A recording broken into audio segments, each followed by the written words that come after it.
merit. You're jealous, declare it. Like I've always said, if the shoe fits, wear it. I'm the American dream with a fairy tale wedding. You got teapots for friends, and I think your man's chef.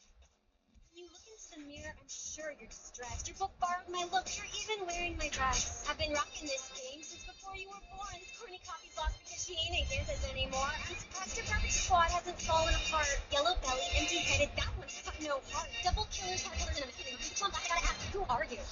I'm the scale, and you're on my sleeve. Not a good way to look at this. Really stupid chicks, they know people standing. That annoying girl shit. Hello, I'm so random. I have sense and sensibility like a girl Jane Austen. Fucking your cheap party like they did back in Boston. Word to your mom about L. Frank Baum. Got my bars and walk. I'm close and wrong.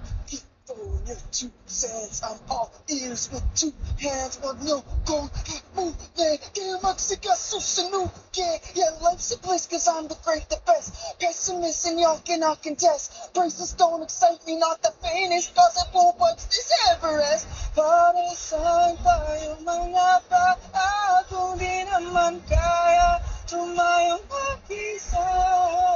Parang walking on pangarap. Kung magagawa ka lang sa pahamak. Eto na. Kailangan mong maniwala. Parang buong kasangit. Sinimulan mo na natili kang wala na lang sa paghirap. Bakit ba nagkaganto ang namin tukso? Bawat hapang laging may gulo. Pagkamahal. Pinaghirapan nila yung pambayad dun sa kanilang mga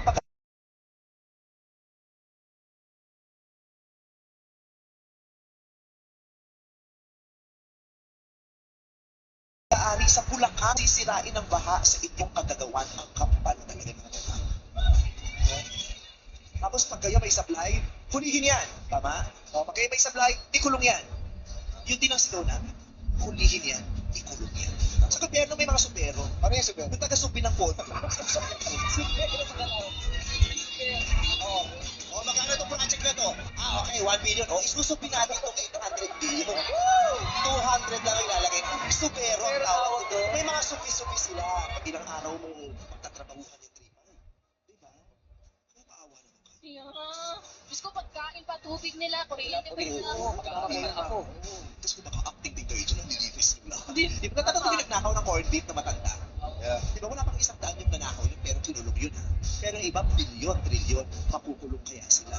Oh my God, nandito yung mga bilyong ninakaw ng mga politiko. Wala! Mga sago lang siya kapatid. Wala na yung mga ninakaw. Madlang people, sako na lang natira sa akin. Tingnan mo yung mga tao nagtatrabaho ng legal at parang kasi nahihiya pa.